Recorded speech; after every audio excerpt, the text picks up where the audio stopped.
Welcome to the new video.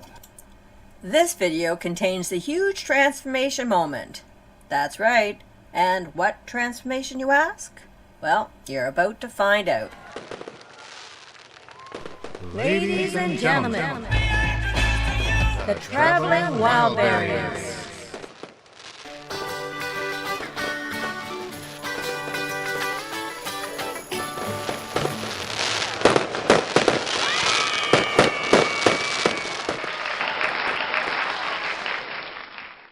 Remember to pay close attention because at some point in this video you'll be privy to the huge transformation. After we left Lake Louise, we drove down the highway to this beautiful little town called Banff. It was around supper time when we arrived. What to do next? Well, we decided we would walk around for 4,500 miles. Just teasing. But we did walk quite a bit. After a stop at a local eatery for supper, we went walking some more. It was a beautiful late afternoon evening, so we left the RV parked and basically walked around discovering just about every inch of Banff. Steps, steps, steps.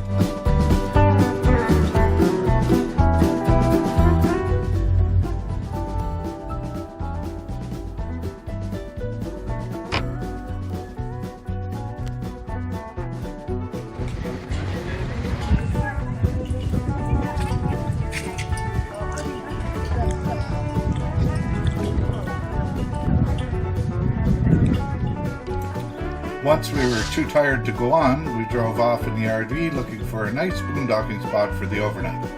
Once we found that, it was basically straight to sleep almost right away. We're getting so old. Just a lot of walking. Our plan was to get up early and head over to the hot springs. That way we could get a good spot and avoid any crowds. In the morning, we drove over to the hot springs, parked the RV, and went in for a good soak in a warm, spring-fed mineral water. Wow. What a view.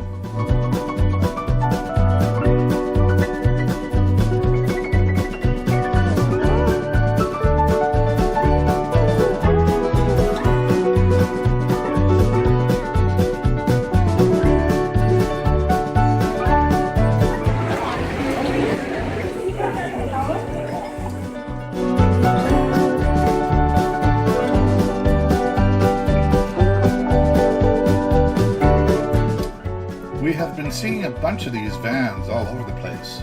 Some rental company must have come up with a gimmick. It's kind of neat though.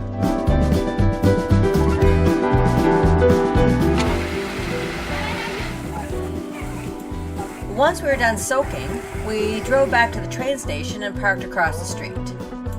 We went inside to the air conditioning and enjoyed the cool air as we made use of the free Wi-Fi to surf and see what we should do next.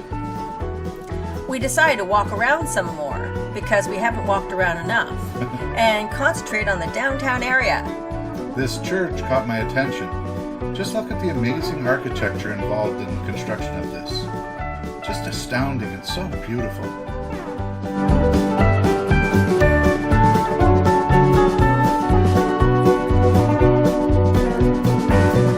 Kathy loves Christmas stores.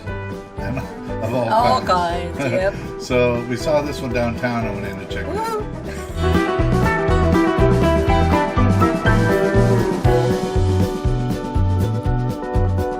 Retired. The Harbor Master House. It's $70. Which one's that? That must be this one. Here we go. That was retired, but it's $70. Jesus. Look at the church. Skating pole, $90.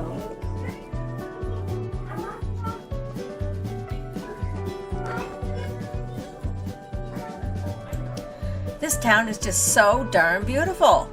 Whatever direction you look, whatever store, house, or building you look at, you see a beautiful, majestic mountain range peering in from behind it as a picturesque backdrop. This horse-drawn carriage makes its way up and down the main street throughout the day.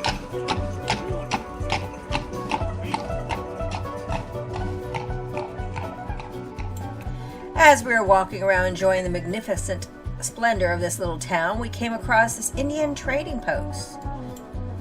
Turns out this was a highlight for me, as I remember coming here with my father many years ago. I had this memory of the strange little creature known as the Merman, Turns out it's still sitting here as a highlighted item on the counter near the checkout. It was neat to see again. Weird, but neat.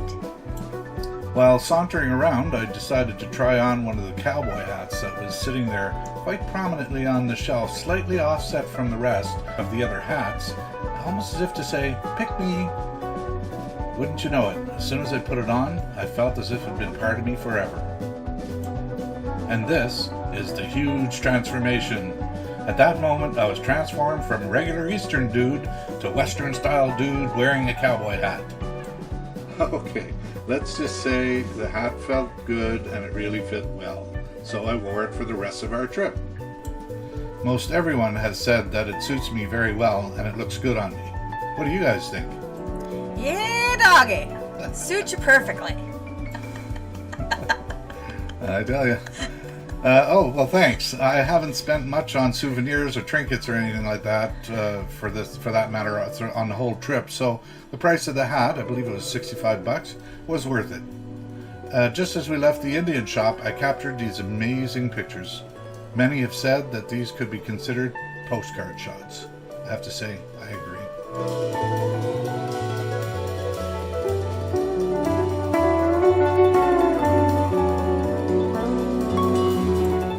We crossed the road and walked up the bank of the river. We went quite a ways up until we came across this waterfall.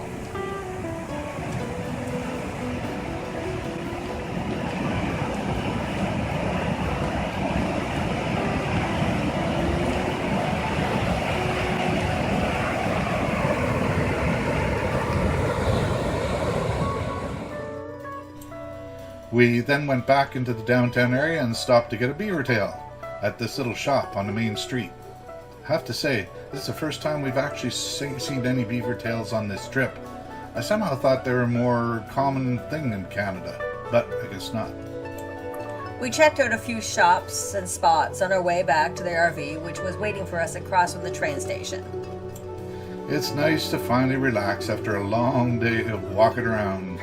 After a short break, we took off on our next adventure, which is another beautiful town called... You'll have to come back to find out. So take it easy and ciao for now.